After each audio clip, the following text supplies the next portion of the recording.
The silence was piercing on that cloudy morning when the man in a deep red suit, burgundy shirt, and a velvety handkerchief in his pocket walked slowly down the corridor of the old orphanage, its walls stained by time, carrying the echo of forgotten laughter and cries. His leather shoes tapped rhythmically on the wooden floor, while the smell of old paint and unspoken memories filled the air. Outside, the sky seemed too grey for a Saturday, as if nature shared the same weight he carried in his chest. At the end of the corridor, a slightly ajar door let out the muffled sound of children playing, but he hesitated. His eyes were fixed on a framed picture hanging on the wall, an old photo of a smiling woman surrounded by children, and below it, an inscription in faded golden letters, "Home of Hope, since 1954. He closed his eyes and took a deep breath, feeling his throat tighten. His name was Richard Lancaster, known in the business papers as the Wolf of the Stock Market, one of the richest men in the country, owner of conglomerates ranging from investments to luxury hotel chains. But there, standing before that simple door, the man who could buy anything in the world seemed small, almost fragile, like a child afraid to open a gift that could change his life forever. The orphanage director, an elderly man with white hair and a compassionate gaze, watched him from a distance without saying a word. He seemed to understand, as few did, that some things needed to happen in the deepest silence. Richard took a deep breath, adjusted his jacket, and gently pushed the door open, entering the hall where dozens of children played under the supervision of a few caregivers. The chatter paused for a second when his imposing figure appeared, but soon resumed with balls being kicked, dolls being dressed, and papers being colored. He walked slowly to the center of the room, observing each expression, each lost or hopeful gaze. He didn't know exactly why he was there, nor why he had accepted the invitation to visit that place. Perhaps it was his therapist's insistence, perhaps an inexplicable longing for something he couldn't name, or perhaps— no, he didn't dare think about that. As he wandered distractedly among the children, something made him stop abruptly. By a shelf of children's books, 3 small boys sat on the floor playing with building blocks. It wasn't what they were doing that caught his attention, nor even the fact that they were triplets, 3 identical boys with light brown hair and fair skin, but their eyes, those eyes, the same honey hue that had mesmerized him years ago, the same innocent sparkle that now seemed to pierce his soul like a sharp blade. He stood frozen, unable to take another step, as one of the caregivers, noticing his fixed gaze, approached with a smile. "These are the youngest brothers in the orphanage. They arrived just 3 months ago, left at the door like so many others before them," she said tenderly, unaware of the storm she was stirring within that seemingly unshakable man. Richard swallowed hard and slowly crouched down to the boy's level, who looked at him curiously but without fear. One of them, the one with a small scar on his left eyebrow, extended a hand, offering a building block. Richard smiled, a faint, almost imperceptible smile, and accepted the block, holding it as if it were a sacred artifact. He couldn't take his eyes off them. It was as if time had stopped, and his mind, against his will, transported him to a past he had spent years trying to bury. He remembered the last time he saw those eyes, Helena's eyes, the only woman he had truly loved, and who, over a decade ago, vanished from his life without a trace, taking with her a part of him he could never recover. His blood pulsed heavily in his temples. It was impossible, he thought. It could only be a cruel coincidence of fate. The orphanage director approached, placing a hand on his shoulder. "Mr. Lancaster, is everything all right?" he asked softly. Richard took a moment to respond, still kneeling before the triplets who were now laughing and bickering over the blocks. He took a deep breath and stood, adjusting his jacket again as if needing to recompose not only his appearance, but also the fragments of his soul that were beginning to scatter on the floor. "Yes, everything's fine. I just need some air," he replied, hurrying toward the orphanage's inner garden. Outside, he leaned against the cold stone wall, closing his eyes and trying to control his increasingly uneven breathing. Images from the past came like lightning. Helena smiling at the piano, their sunset walks, promises whispered in endless dawns, and the day she left without warning, leaving only a note he never had the courage to read to the end. He had always told himself he didn't want to know why she left, that it was better that way, to bury that story along with the dreams that never came true. But now, faced with those 3 little boys with her eyes, something screamed inside him. What if He opened his eyes and stared at the cloudy sky, threatening a cold rain. The orphanage seemed even quieter outside, as if it were a space outside of time, where old wounds insisted on not healing. He felt a small hand touch his pants. Looking down, he saw one of the triplets, the one with the scar, gazing at him with those deep, sincere eyes. "Mister, are you sad?" the boy asked in a pure, disarming voice, as only a child could. Richard crouched down, took the child's tiny hand in his, and before he could form any response, felt tears rising, burning the eyes that had refused to cry for so long. "No, little one, I'm not sad. I just don't know how to explain," he said, his voice breaking as the child hugged him without asking permission, with the naturalness of someone who simply feels and doesn't judge. That hug broke something inside Richard. Like a dam unable to hold back the weight of accumulated waters, he collapsed, crying silently, while holding that small being who, without knowing, had just ignited a light he believed had been extinguished forever. The orphanage director, watching the scene from a distance, smiled discreetly and turned away, leaving them alone. Perhaps he knew, as Richard was beginning to realize, that some encounters were not by chance, but pieces carefully fitted together by something greater than ourselves.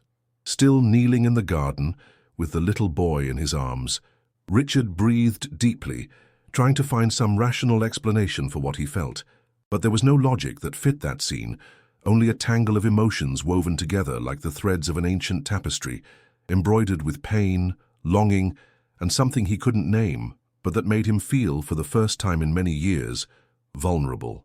The boy let go of the hug, looked into his eyes with that disconcerting innocence, and as if it were the most natural thing in the world, asked, "Are you coming back here?" The question hung in the air as Richard opened his mouth to respond, but couldn't find words. What could he say? That he didn't even know why he was there? That he had avoided emotional attachments for years, as if fearing to open a door to a room he no longer wished to visit? He simply gave a faint smile and ruffled the boy's hair before he ran back to the hall calling for his brothers. Richard stayed there alone for a few more minutes, contemplating the emptiness of the garden, until the director approached again with that same understanding gaze. "It's hard, isn't it?" he asked, more as a statement than a question. Richard didn't respond immediately, but after a sigh he said, They have her eyes." The director raised an eyebrow, curious but not wanting to pry. He simply clasped his hands behind his back and waited in silence, giving Richard space to say more if he wished. And he did. As if unburdening himself to a silent confidant, he began to speak in a low, measured voice. "Many years ago I met a woman, Helena. She was different from everyone else. Strong, determined, but with a sweetness that disarmed me. We spent some time together, but I was afraid. Afraid of commitment, afraid of losing control of my life. And then she left." The director listened attentively without interrupting. Richard continued, "I never knew the real reason. Just a note which I've kept to this day but never had the courage to read to the end. I always thought it was better that way, to avoid the pain, to move forward, build my empire, keep myself busy, and leave the past buried." The director then asked gently, "And now, seeing these boys?" Richard closed his eyes, as if trying to hold back a flood. Now I don't know anymore. What I saw in those eyes, it's like she's looking at me again, like she's asking me not to run away." The director placed a hand on his shoulder, firm and comforting. "Sometimes, life gives us a second chance, Mr. Lancaster. Not always as we expect, but as we need." Those words echoed in Richard's mind as he left the garden and, at the director's invitation, went to see other parts of the orphanage. They passed through the wing for young girls, the kitchen where a smiling woman prepared cakes, and the dining hall where the children's drawings adorned the faded walls. Every detail of that place seemed imbued with a simplicity he had long forgotten existed. Finally, they reached the director's office, a modest but cozy room where old books, photos, and toys formed a mosaic of time. The director, offering him a cup of hot tea, gestured toward the armchair by the fireplace while he sat in the other. Richard, still absorbed, held the cup without even noticing the chamomile aroma rising from it. Then, with that respectful but firm demeanor, the director asked, "Would you like to know more about the triplets?" Richard nodded without a word. The director opened a drawer, pulling out a blue folder with a few papers and photographs. "They were left here 3 months ago. There wasn't much with them, just a letter unsigned and this necklace." As he spoke, he handed Richard a small silver necklace with a slightly worn treble clef pendant. When Richard saw that necklace, the world seemed to spin. His heart stopped for a second as his hand trembled, taking it. It couldn't be, it wasn't possible. That necklace had been his gift to Helena for her first birthday they spent together. She loved music, especially the piano, and he had had that piece made especially for her, with initials engraved on the back, H.L. With a trembling motion, he turned the pendant, and there they were, the letters, though slightly faded by time. The director noticed his reaction and gently asked, "Do you know this necklace?" Richard couldn't respond, only nodded, as a solitary tear slid down his face, tracing an invisible groove he had pretended didn't exist for years. "It's her," he whispered, almost like a prayer. The director respected the silence that followed, simply placing the folder on the table. After a few minutes, Richard took a deep breath and asked, "The letter, can I see it?" The director hesitated for a moment, but then opened the folder and handed him the folded sheet. Richard unfolded it carefully, as if handling a sacred relic, and began to read with tear-filled eyes. "If you're reading this, it's because my boys were left here. I did this because I have no other choice. I know that one day he might find them. They have his eyes, his smile, and his heart, even if he never believed it. Please protect them, for them and for me." There was no signature, but none was needed. The handwriting, the tone, the words, everything screamed her name, Helena. Richard clutched the letter to his chest, feeling the weight of years of flight, of wrong decisions, of unspoken words, and hugs that never happened. The director then added softly, "We tried to find relatives, but there were no records, and then you showed up today." Richard didn't know if it was a coincidence or a divine summons, but for the first time, he didn't want to run from the possibility that it was the latter.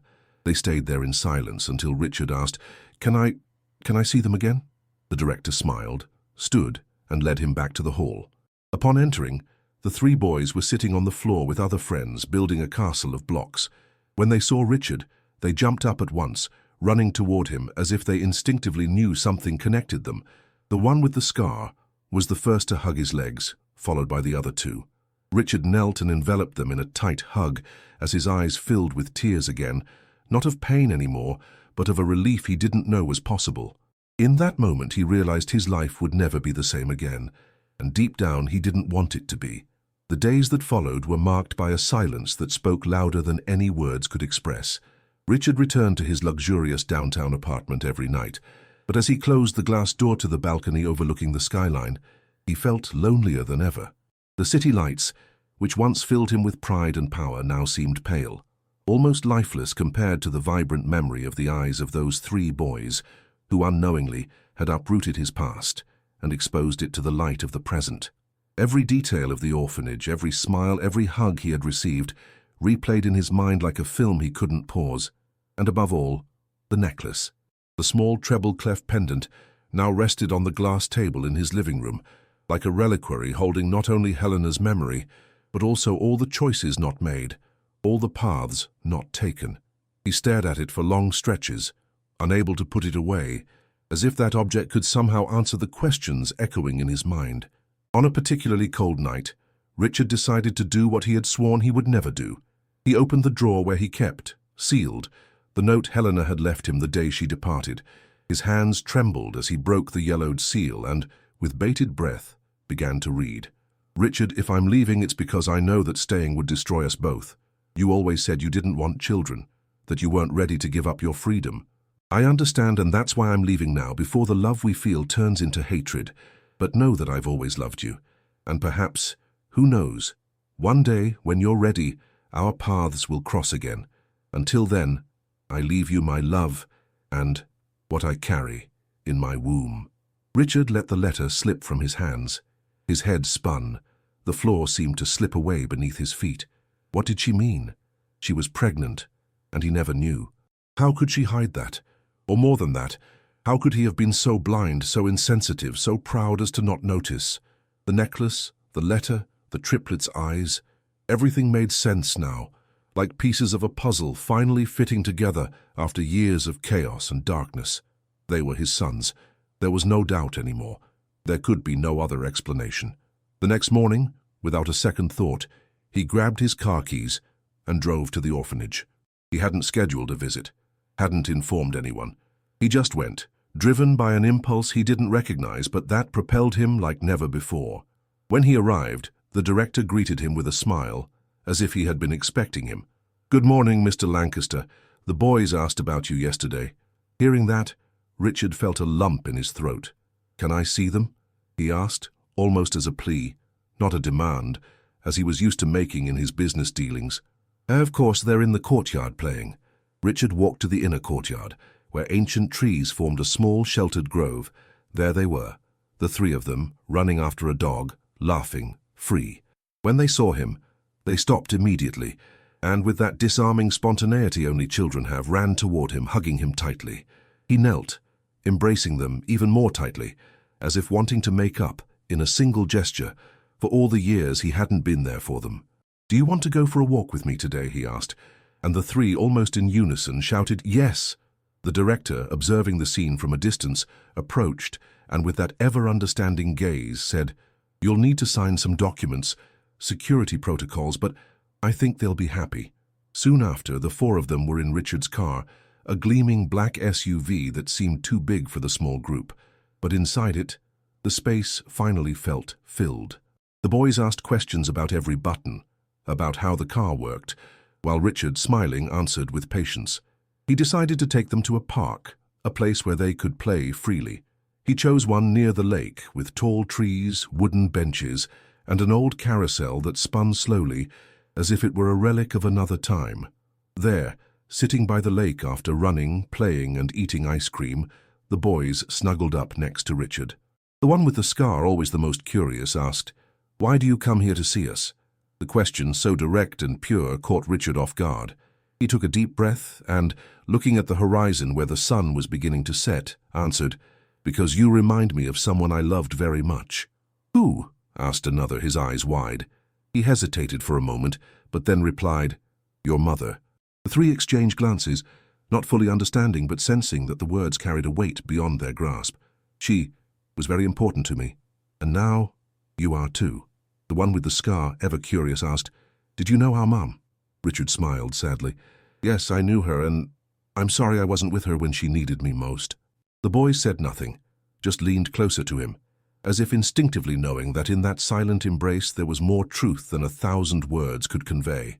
As the sky turned shades of orange and the lake reflected the soft glow of dusk, Richard realized that in that simple moment he had found something no amount of money could buy, the chance to rewrite his story, to heal wounds left open for years, to love and be loved without masks or contracts. They spent hours there until night began to fall, and Richard took them back to the orphanage. Upon arriving, the director was waiting at the entrance, and the boys, before going inside, gave Richard one last tight hug. "Are you coming back tomorrow?" asked the one with the scar. Richard looked into his eyes and answered with firmness and tenderness, "Yes, and every day if you want." The three smiled and ran inside, while Richard stood there watching the door close, feeling that even as another day ended, a new chapter of his life had just begun. Back in the car, he looked at the passenger seat where he had left the necklace. He picked it up, clutching it in his hand, and closed his eyes, whispering, "Thank you, Helena." He knew somehow that she had heard him, and he knew even more that the love they once shared, though interrupted by fear and flight, was now finding continuation in those three small hearts that, without knowing, had just saved him from himself. In the days that followed, Richard's routine changed radically. The man who once spent mornings locked in meeting rooms closing million-dollar deals now woke up eager to go to the orphanage. His team, accustomed to seeing him as an uncompromising and inflexible executive, began to notice his frequent absences, and more than that, the different look in his eyes, calmer, less hardened.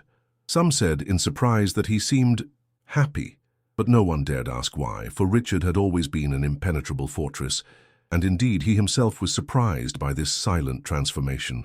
In his daily meetings with the boys, he began to truly know them, not just as the sons he discovered he had, but as unique individuals with distinct personalities. The one with the scar was the most curious and adventurous, always asking questions about everything and exploring every corner of the orphanage and the places Richard took them. The middle one was more reserved, loved to draw, and spent hours in silence creating small works of art that he shyly handed to Richard with a timid smile. The third was the most talkative, always laughing, making up stories and cracking jokes that drew genuine laughter, even from the man who, for years, had forgotten how to smile authentically. One day, after another afternoon at the park, the boys asked to go to Richard's old lakeside house, where he used to spend weekends when he needed to escape the city. Initially, he hesitated. That place held many memories, some good, but most painful. It was there, in that house, that he had spent his last days with Helena before she left. Her piano was still there, covered with a cloth, untouched since then, but looking at the boys, so full of life, he felt it might be time to face those ghosts. He agreed, and the next day, early in the morning, he drove them to the property, passing through roads lined with trees, golden with autumn. When they arrived, the boys ran out of the car, enchanted by the vastness of the garden, the old swing tied to the centennial tree, the calm lake reflecting the blue sky. Richard watched from a distance, his heart tight but warmed by the sight of them, filling a space that for so long had been dominated only by silence. They entered the house and, guided by the natural curiosity of children, they explored every room. When they reached the main living room, the one with the scar saw the covered piano and asked, "What's that?"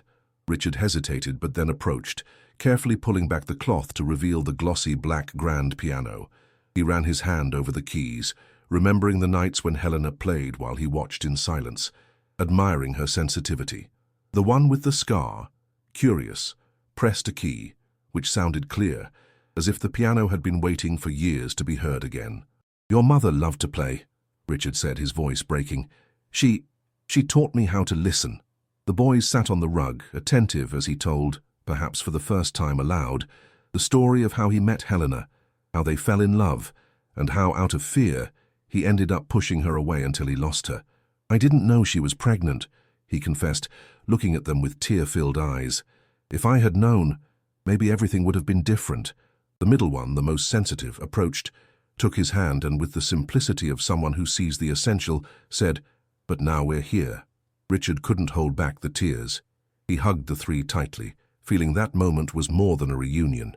It was a redemption. They decided to spend the day there. Richard insisted on cooking for them, though he wasn't very skilled in the kitchen. The boys laughed at his clumsiness as he tried to make pasta with tomato sauce. In the end, they ate together on the porch, watching the sunset over the lake, sharing not just the food, but a bond that grew stronger every minute. After dinner, as he tucked them into the guest room, Richard sat by the bedside, watching them fall asleep. The one with the scar, before closing his eyes, asked, "Are you going to adopt us?" The question caught Richard off guard. Not that he hadn't thought about it, but hearing it directly from them made his heart race. "Would you like that?" he asked, trying to contain his emotion. The three nodded almost simultaneously before drifting into the deep, peaceful sleep that only happy children know. Richard stayed there, sitting, watching them, his chest tight, but filled with a new certainty. He couldn't let them go. They were his family. They always had been, even if he only realized it now.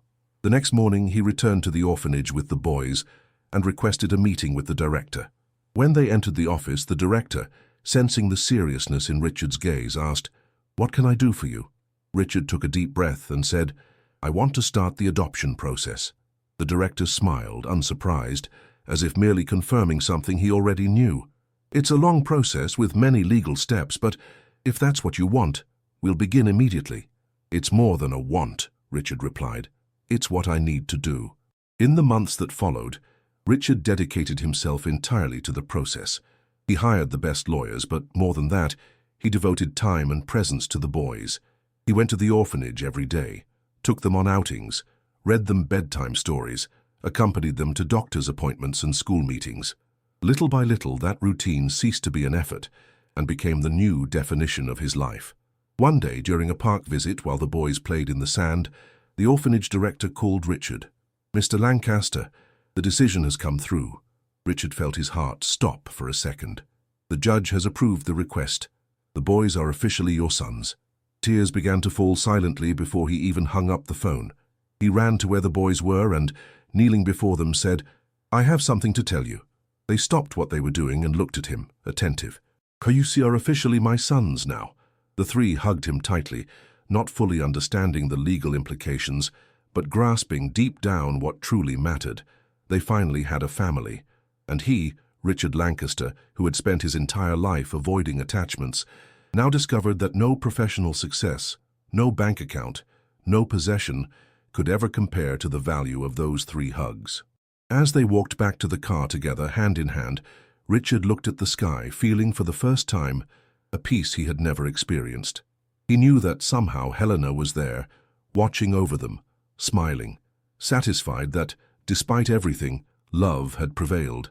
In the months that followed, the lakeside house, once a solitary and silent refuge, transformed into a home filled with sounds, laughter, and movement. The piano, which had lain silent under a cloth for years, was now played frequently. Richard hired a music teacher, a kind woman named Margot, who came every afternoon to teach the boys to play the keys. It didn't take long for the first off-key notes to turn into small melodies, filling the house with life. Richard sat in the armchair by the piano, watching with tear-filled eyes each attempt, each progress, each laugh at mistakes and successes. It was as if, hearing those notes, he could feel Helena there again, present, smiling, and approving of this new story being born. And indeed, he often imagined her, sitting at the piano, her hair tied in a loose bun, playing with passion and delicacy. Now her children, his children, were there, continuing that art that had been so important to her. Richard realized that the life he led before no longer made sense. He began to step away from his businesses, delegating more and more responsibilities to the executives who, for years, had feared and obeyed him. He no longer felt the need to prove anything, nor to gain more power or wealth. What he had now was infinitely more valuable: the unconditional love of 3 children who had rescued him from himself. One day, while walking along the trail that circled the lake, the one with the scar, always curious, asked, "Dad, how did you get so rich?" Richard laughed, not out of pride, but at the innocence of the question. "I worked hard. I spent years chasing money, believing it would bring me happiness." "And did it?" the boy asked, frowning. Richard stopped, knelt in front of him, and looking into his eyes, answered with the deepest sincerity he had ever expressed, "No. Only now do I know what happiness is." The boy smiled, hugging him tightly. The other 2 joined in, forming that silent circle of affection, as if they knew, even without fully understanding their father's words, what he meant with their hearts. That same night, Richard called the boys to the living room. He sat on the couch with them around him and placed the treble-clef necklace on the table. "This necklace belonged to your mother," he said, his voice breaking. "She gave me so much more than I realized at the time. She left me you 3 even though I didn't know it." The boys looked at him, attentive. The middle one picked up the necklace and examined it carefully, running his finger over the engraved initials. "I want you to keep it," Richard said, "so you never forget her or where you came from." The one with the scar put the necklace around his neck with that mischievous air of someone who loves trying new things, while the other 2 laughed. Richard hugged them again, realizing that the necklace, once a symbol of longing and pain, had now become a link, a bridge between past, present, and future. Weeks passed, and the new family's routine solidified. The boys started attending the local school, made friends, and integrated into the community. Richard, in turn, attended school meetings, weekend parties, and activities he once considered trivial, but now saw as the true meaning of life. Little by little, he made room in the house for things he would never have considered before. Paintings by his sons on the living room walls, toys scattered in the garden, bicycles leaning on the porch. The man who once valued an impeccably tidy house now rejoiced in stumbling over a toy car or finding drawings scribbled on cabinet doors. And so, in this new routine, Richard began to revisit his past with a more compassionate gaze. He sought therapists, talked to old friends, and above all dedicated himself to understanding who he had been and who he was becoming. In one of those therapy sessions, he confessed, "For the first time, I feel I'm exactly where I should be." His therapist smiled and replied, "Perhaps you always were, you just couldn't see it." Those words echoed in Richard's mind as, that night, sitting on the porch with a cup of tea, he watched his sons playing with flashlights in the garden. The sky was clear, speckled with stars, and he found himself thinking of Helena again. He took a sheet of paper and, for the first time in years, wrote a letter. He wasn't sure exactly to whom, her, himself, or the boys, but he wrote, Helena. Today, they ran through the garden as you used to, free and happy. They have your eyes, your smile, your zest for life. I failed you, but I won't fail them. Thank you for giving me the chance to be a father, even if I didn't realize it before. Wherever you are, I hope you know we're okay, that they're okay, and that the love you planted has bloomed even in the desert I had become. Forever, Richard. He folded the letter and tucked it deep in a drawer, next to the original note Helena had left years ago. He didn't need to send that message. He knew somehow it had already been delivered. Time continued to pass, and Richard decided to do something symbolic. He invited the orphanage director for lunch at the lakeside house. When the director arrived, he was surprised by the transformation, not just of the house, but of Richard himself. "It's all so alive," he said, observing the toys, plants, and scattered photos. "Thanks to you," Richard replied, offering him a glass of wine. Over lunch, they talked at length about life choices and the power of second chances. At the end, the director, with a touched look, said, "Not many stories end like this. Most men in your position would prefer to keep their distance, donate money, do charity, but not get involved." Richard looked at his sons playing in the garden and replied, "I spent too much time hiding. Now I want to live. And that's only possible when you're close to those you love." The director smiled and, as he left, said, "I think you all found each other at the right time." After the director's departure, Richard stayed on the porch, watching the lake as the boys slept. The starry sky seemed to reflect the serenity he had finally found. He knew life would still bring challenges, as it always does, but now he wouldn't face them alone. And above all, he knew that even without Helena's physical presence, she remained there, alive in every glance, every smile, every melody played on that piano. Richard closed his eyes and let the night's silence envelop the house, lulled by the certainty that at last he had found what he had spent a lifetime searching for, a home. Summer arrived quietly, but with it, life around the lake seemed to gain even more intensity. The lush trees displayed vibrant green leaves that danced in the warm breeze, while the boys swam in the calm waters under Richard's watchful eye from the porch with a serene smile. This was a scene he had never imagined for himself. The man who for years had been trapped by numbers, charts, and meetings now delighted in the small things, the sound of laughter, the splash of water, the smell of freshly cut grass. One afternoon, while organizing some documents in the Home Office, he found an old box of photos he had long avoided opening. It was there, at the back of the closet, like an untouched reliquary of memories he had always preferred to keep hidden. But that afternoon he felt ready. He sat in the armchair, the box on his lap, and began flipping through the albums. There was Helena, in various phases of their life, their first meeting, the trip to Tuscany, the birthday when he gave her the treble clef necklace. Each image now seemed not just a memory, but a silent testament to the love they had lived and that somehow had withstood time. In the background, he heard the sound of the children playing the piano, not with the precision of an experienced musician, but with the purity of someone playing to experience the beauty of each note. The disjointed melody intertwined with the memories parading before his eyes, like an imperfect but profoundly true soundtrack. In one of the photos, he saw himself next to Helena, holding a note. He remembered that day. She had written him a mysterious message to be opened only when he was ready. Richard searched among the photos, and to his surprise found the note still folded, tucked between the album's pages. With trembling hands, he opened the yellowed paper and read, "Richard, if you find this message one day, I hope you've already understood what I always wanted to show you. Love isn't measured by the time spent together, but by the intensity with which you allow yourself to feel. Don't be afraid. Live." The words, simple yet so profound, seemed to have been written not years ago, but that morning, as a direct message to the man he had become. He tucked the note in his pocket, and with a sigh stood up, heading to the living room where the boys were clumsily attempting to play Für Elise. He sat beside them, and to everyone's surprise, placed his hands on the keys, beginning to play the melody, softly but firmly. The boys looked at him astonished. "Dad, you know how to play?" asked the middle one, wide-eyed. "I learned a long time ago, with someone very special," he replied, smiling. The four of them stayed there around the piano, playing together, making mistakes together, laughing together, until night fell, and the stars began to silently sprout in the dark sky. It was then, on one of those quiet nights, that Richard made a decision, that would further change the course of their lives.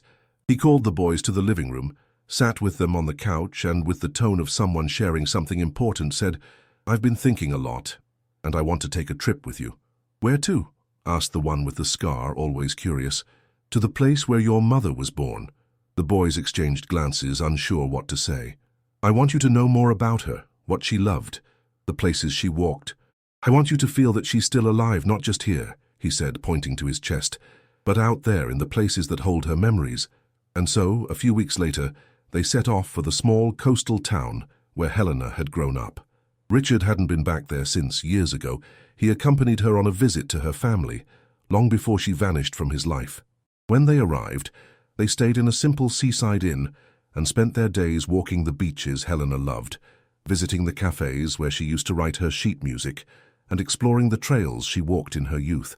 On one of those walks, they reached a lookout point with a view of the entire blue ocean meeting the sky. And there, Richard told stories about the mother the boys never knew, her favorite songs, how she loved the sea, her contagious laugh, her sensitivity. As he spoke, the boys surrounded him in a tight hug, and in that moment he felt there was no longer pain in talking about her, only a quiet, serene longing, like someone who accepts that some absences are never filled but transform into space for new loves to bloom. On the last day of the trip, they decided to visit the house where Helena had spent her childhood. The current owner, a kind, elderly man, allowed them to enter. They walked through the silent rooms until, in the old music room, they found a dusty, out-of-tune piano. The middle one approached and pressed a key, which let out a hoarse, broken sound. "This is where she learned to play," Richard said, emotional. The boys sat on the floor, as they always did, and together began to hum an invented melody, while Richard closed his eyes and let that scene imprint itself in his memory forever. Back at the lakeside house weeks later, Richard realized that Tripp had sealed something important between them. They were no longer just a father and sons discovering each other. They were a consolidated family, marked not just by blood or documents, but by choices, presence, and affection cultivated day by day. So he decided to organize a special event. He invited friends, neighbors, and even the orphanage director for a celebration at the house, not to show off, as he did in his old days, but to celebrate life, love, and the family they had built. On the appointed day, the house was full of people, music, and joy. The boys, proud, performed a small musical piece on the piano, earning emotional applause from everyone present.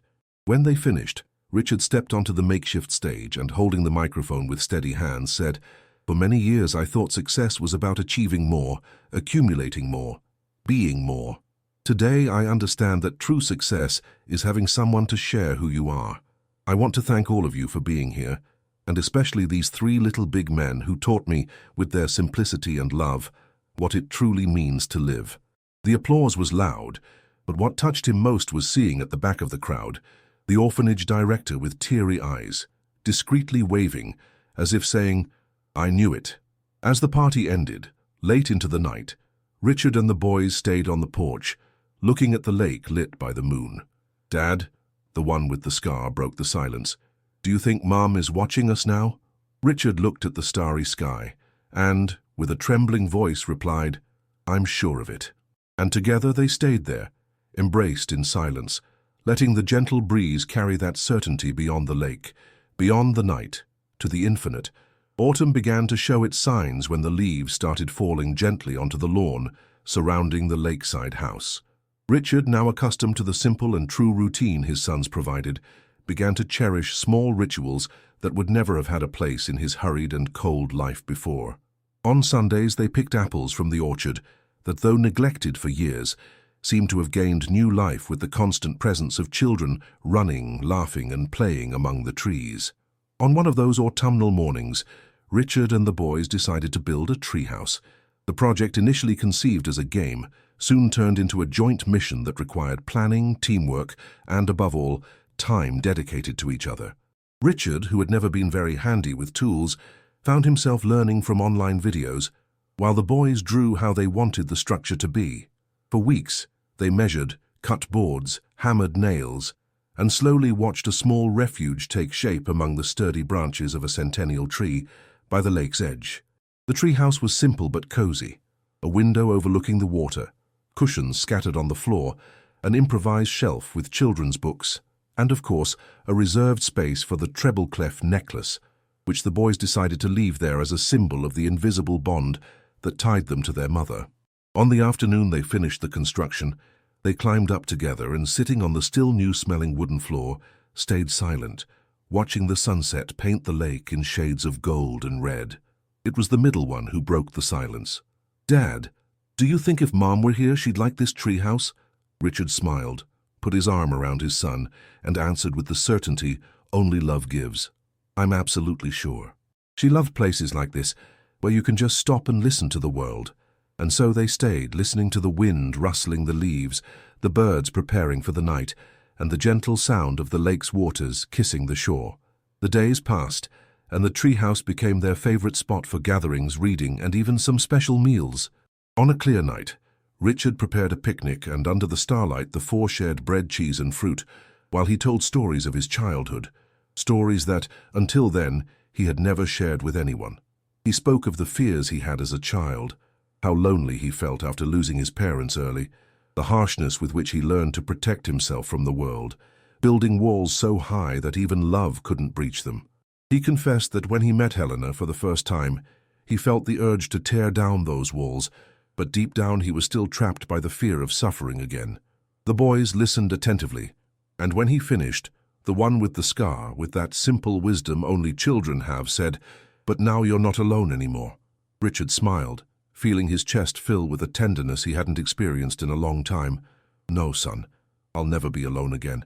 As time passed, Richard realized that this personal transformation needed to reach other places. He felt it wasn't enough to change his own life. He wanted somehow to give back to the orphanage that, unknowingly, had given him back his life. So he sought out the director again and proposed a project, a complete renovation of the orphanage, creating a more welcoming, safe, and joyful space for the dozens of children living there. "I don't want to just donate money," he explained to the director. "I want to be part of every decision. I want the children to feel they matter, that they deserve the best." The director, moved, agreed, and the project soon began. Richard involved architects, designers, and, most importantly, the orphanage's residents themselves, asking them to draw how they wanted their rooms, courtyard, and study room to be. The enthusiasm was contagious. For months, Richard and the boys spent entire days there, overseeing the construction, painting walls, assembling furniture, and distributing books and toys. Each new room unveiled was a cause for celebration, filled with laughter and hugs that multiplied like seeds cast into fertile soil. On the reopening day, the orphanage was unrecognizable, colorful, joyful, with spaces designed for the children's well-being and development. Richard insisted on preparing a speech, but as he stepped onto the makeshift stage in the courtyard, he realized words failed him. He stood there for a few seconds, then, emotional, said only, "This place gave me back what I didn't even know I had lost: hope."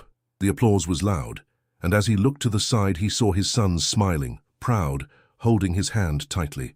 That night, back at the lakeside house, sitting on the porch while the boys slept, Richard reflected on the journey he had taken, from the lonely, hardened man afraid of life, to the loving, present father, through the rediscovery of love and the meaning of life.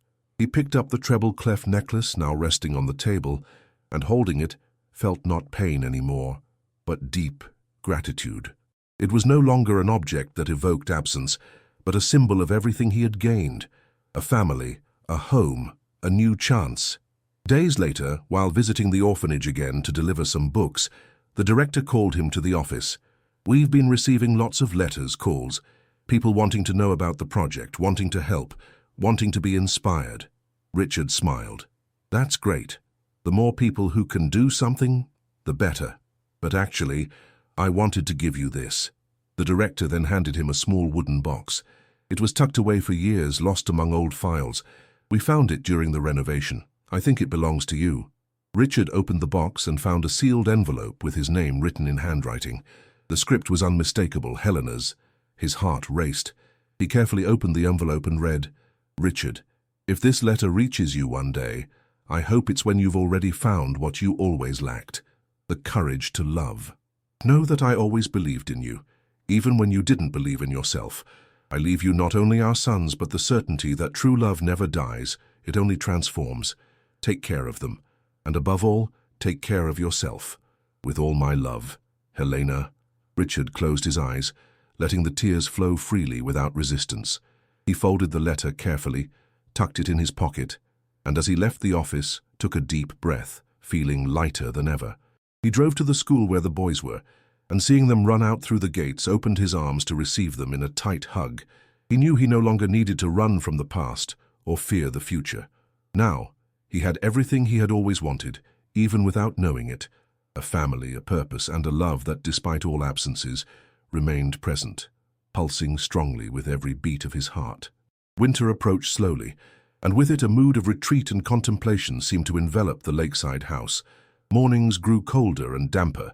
The vapor of breath formed small clouds in the air, and the trees around the lake shed nearly all their leaves, leaving bare, twisted branches, like natural sculptures of silence and resilience.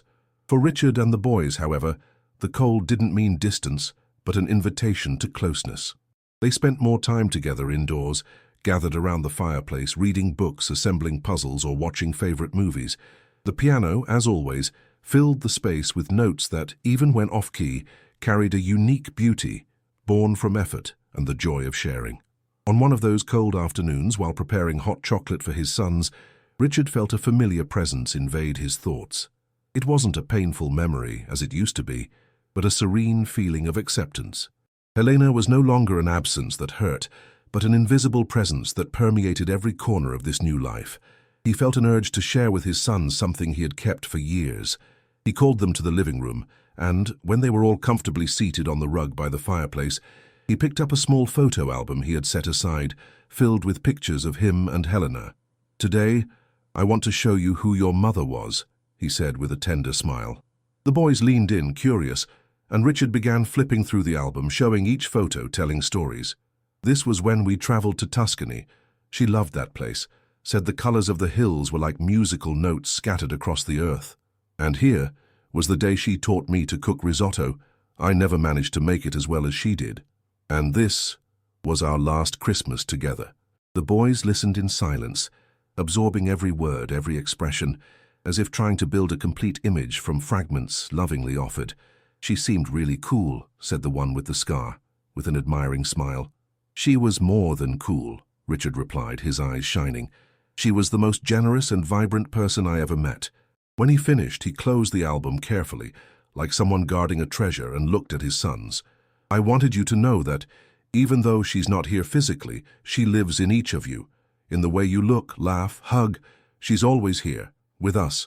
The middle one, always more sensitive, approached and hugged his father, soon followed by his brothers. They stayed there, the four of them, in silence, lulled by the soft crackling of the burning wood in the fireplace. Days later, Richard decided to take the boys to see another important part of his story, the downtown office, the same one where he had spent countless hours locked away, negotiating figures and contracts, running from himself. "Why are we going there?" asked the talkative one, curious. "Because I want to show you who I was and who I don't want to be anymore," he replied with an enigmatic smile. When they arrived, the employees were surprised to see him, as he hadn't appeared in person for months. But what shocked them most was seeing him accompanied by 3 boys who cheerfully called him Dad. As he walked through the marble and steel corridors with his sons around him, Richard noticed the stark contrast between that cold, impersonal environment and the vibrant life pulsing around him now. He stopped before the huge glass window overlooking the city skyline and said to the boys, "For many years I thought this was all that mattered. Power, money, recognition, but now I know they're just things. What really matters is what we carry inside and who we have by our side." The boys looked at him with that pure, trusting gaze, and the one with the scar asked, "And now, what are you going to do with all this?" Richard smiled. "I want to turn this place into something that makes sense." And with that decision, he began restructuring his companies, creating foundations to support orphaned children, educational programs, and shelters for vulnerable families. He used the resources that once fed only his ambition to nurture lives, dreams, and hopes. The project gained momentum quickly, inspiring other companies and entrepreneurs to follow suit. The story of Richard Lancaster, the man once known as the Wolf of the stock market, and now dedicated to the well-being of children, spread through the city, then the country, and soon the world. But for him, the most important thing was seeing the tangible impact on each face he met at the institutions he helped found. During one of those visits, while handing out toys to a group of children, a reporter approached and asked, "Mr. Lancaster, what motivated this radical change in your life?" Richard thought for a moment, looked at his sons playing in the background and replied, "Love. Love found me when I least expected it, and saved me." The interview went viral, and for days, social media and newspapers featured his image alongside his sons, with headlines like "From Financial Empire to Empire of Love" and "The Millionaire Who Traded Figures for Hugs." But for Richard, none of that mattered. What truly made his heart beat was coming home at the end of the day, hearing the boys' laughter echo through the house, helping them with homework, watching a movie together, or simply staying in silence, cherishing each other's presence. On one of those quiet nights while watching his sons sleep, Richard wrote another letter, this time to himself. "Richard, for so many years, you believed you didn't deserve to be loved, that you needed to build high walls to protect yourself from the world. Today, as you look at these 3 boys sleeping, you understand that love isn't a threat but a shelter, that vulnerability isn't weakness but strength, that the time you thought was lost only prepared the ground for the beauty of this present. Never forget, it was love that saved you." He folded the letter, tucked it in the bedside drawer, and, with a calm sigh, turned off the light, letting the night's silence cradle that home which, after so many years of loneliness, was finally full. The next morning, the boys woke up early, excited because Richard had promised to take them to the winter festival in the neighboring town. While they prepared their coats and scarves, the middle one asked, "Dad, what is happiness?" Richard smiled, knelt to his level, and replied, "Happiness is this. You, us, together." The boys smiled and ran to the car, while Richard stood for a moment, taking a deep breath, contemplating that scene, feeling that finally there was no more room for ghosts, only for the present, full, true, eternal. The winter festival in the neighboring town was one of the region's most anticipated events. Colorful lights hung between the trees, stalls of traditional food scattered along the cobblestone streets, musicians playing violins under canopies, while the warm aroma of chocolate and cinnamon lingered in the cold air. Richard, with his 3 sons around him, walked slowly, absorbing every detail, as if living not just an outing, but a symbol of his own transformation. The boys, enchanted, pulled him from one side to another, first to the old carousel, then to the candy stall, then to the ice skating rink set up in the town square. Richard laughed along, allowing himself the spontaneity he had suppressed for so long. While his sons ventured onto the skating rink, clumsy but full of joy, Richard sat on a nearby bench, wrapping himself in his coat and watching the scene with teary eyes. The grey sky was dropping small snowflakes that gently settled on the hair and coats of the people around, and there, alone for a brief moment, he realized the magnitude of what he had built. Not a financial legacy, but a heritage of love, presence, and meaning. The middle one tripped and fell on the ice, eliciting laughter from his brothers and most of all from himself as he got up with a clumsy smile. Richard stood from the bench and walked to the rink's edge. "Dad, come skate with us," shouted the one with the scar, with that contagious enthusiasm. Richard laughed, raising his hands in surrender. "I think I'll stay here so I don't end up breaking something," the boys insisted, and he ended up giving in. He put on the skates with help from the rink staff and, with unsteady steps, stepped onto the ice. The boys cheered, and amid stumbles and laughter, they spent the afternoon there, skating, hugging, playing, until the snow thickened and the lights began to shine more brightly, illuminating the happy, red-cheeked faces from the cold. On the way out, they passed a souvenir stall, and Richard bought each of them a small snow globe with miniatures of the festival's town square inside. "So you never forget this day," he said, as the boys shook the globes and smiled at the white flakes swirling inside the glass. Back at the lakeside house that night, while the boys slept exhausted after the full day, Richard stayed on the porch, holding one of the snow globes, watching the fireplace crackle in the distance and listening to the soft sound of his son's breathing through the slightly open door. It was then that he understood with crystal-clear clarity that the simplest gestures, a walk, an afternoon skating, a silent hug, were in fact the the grandest things anyone could build. Days later, when picking up the boys from school, he was surprised by the older teacher, who called him for a talk. She wanted to tell him about a topic the three brothers had chosen for their science fair project: family trees and the stories that shape us. Richard smiled upon hearing that. "They're very interested in learning about their roots," the teacher commented. Indeed, when they got home, the boys asked their father to help with the project. They all sat around the large dining table, spread out papers, pens, and colored pencils, and began drawing their family tree. "Dad, what were Grandpa and Grandma like?" asked the talkative one. Richard paused for a moment, reflecting. Then he answered, "They were very good people who taught me important values. But they left too soon." The boys listened attentively as he spoke fondly of his parents, recalling memories he had kept to himself until then. He also spoke of his difficult childhood, the youth marked by challenges, and the adulthood where he had lost himself in the pursuit of ambitions. "And Mum?" asked the middle one.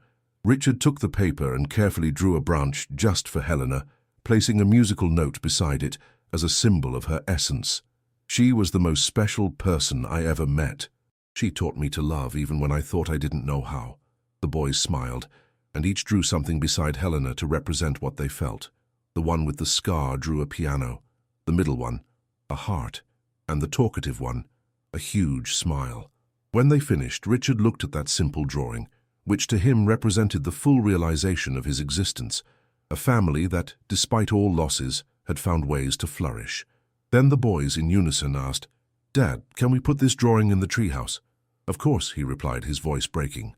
The next day they carefully carried the family tree to the treehouse and pinned it to the wooden wall, right next to the window overlooking the lake. They stayed there contemplating the work, as if gazing not at a drawing but at a declaration of belonging. Months passed, and life flowed calmly. Richard continued to be involved with the charitable institutions, but always prioritized time with his sons. Outings, games, shared meals, and above all, presents, something he had never known how to value before. On a spring morning, when the flowers began to bloom again around the house, he received a call from the orphanage director. "Richard, I just wanted to tell you that thanks to the project you envisioned, we've managed to expand and open 2 more units in other cities. Hundreds of children are being welcomed and cared for." Richard closed his eyes, took a deep breath, and replied, "That makes me happier than any award or recognition." After hanging up, he went to the porch, where the boys were playing with colorful kites soaring high, dancing with the wind. "Dad, look how it flies!" shouted the one with the scar. Richard smiled, waved, and stood there, contemplating, understanding that this scene perfectly symbolized everything he had learned, that love, like a kite, needs freedom to soar, but also a steady hand to guide and protect it. That night, as he tucked the boys into bed, each asked for a good-night kiss. The talkative one, before closing his eyes, said, "Dad, I love you." Richard swallowed hard, emotional. "I love you too, more than anything." And as he turned off the light, he lingered for a moment at the door, listening to the silence full of life in that house that, years ago, had been just an empty refuge. Now it was a home. He went downstairs, grabbed a glass of wine, and sat on the porch, gazing at the lake lit by the moon. He took the treble-clef necklace he always kept with him and put it around his neck, as a discreet but powerful symbol of the journey he had traveled, a journey of loss, fear, reunion, and above all, redemption. He looked at the starry sky and, in a low voice, whispered, "Thank you, Helena." He felt then a gentle breeze caress his face, like an invisible breath of approval, of peace, and there he stayed, in silence, feeling that, at last, he was complete. The days grew longer as spring advanced, and the gentle warmth filled the rooms of the lakeside house with a serene light. Mornings were marked by the song of birds, and the joyful sound of the boys running through the garden, now filled with wildflowers sprouting spontaneously among the path stones. One day, while walking by the lake with his sons, Richard noticed how his steps had changed. There was no longer the hurry or the weight that once accompanied him. He walked slowly, feeling the texture of the earth beneath his shoes, listening to the rustle of leaves stirred by the wind, and contemplating the smiling faces of his sons who competed to find the most frogs hidden among the rocks. They reached the old dock, where Richard used to spend hours alone years ago, staring at the lake in search of answers that never came. Now he sat there with his 3 sons around him, and together they stayed silent, simply feeling the moment. It was then that the middle one, always more introspective, asked, "Dad, are you afraid of anything?" Richard smiled, took a deep breath, and answered honestly, "I was for a long time. Afraid of loving, of losing, of being disappointed, but not anymore." "Why?" asked the one with the scar. "Because I discovered that love is stronger than fear. When you love, even if it hurts, even if it scares you, it's worth it." The boys exchanged glances, and as always the talkative one summed it up with a simple, direct phrase, "So we should never be afraid to love." Richard nodded. Never. They stayed there until the sun began to set, painting the sky with shades of orange and pink, reflecting on the calm lake waters. That night they organized a special dinner in the treehouse, with lanterns hung on the branches and improvised candles scattered on the steps. Richard prepared the food with the boys' help, while they talked about plans for the summer, camping, new trips, more visits to the winter festival, perhaps an international trip. After dinner, they all lay together on the treehouse floor, looking at the starry sky through the roof's opening. "Dad, do you think Mum is watching us now?" asked the middle one, his voice almost a whisper. Richard smiled, hugged the 3 tightly and replied, "I'm sure, and she's very proud."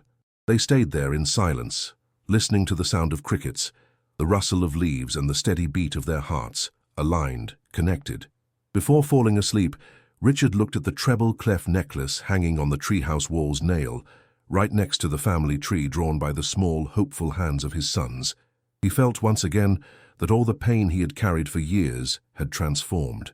It hadn't disappeared, but had morphed into something deeper, more mature, more true, a quiet certainty that life, with all its losses and scars, was still worth living intensely. The next morning, while having breakfast on the porch, the middle one announced, with the seriousness typical of children when they want to express something important, "Dad, I think our family is the best in the world."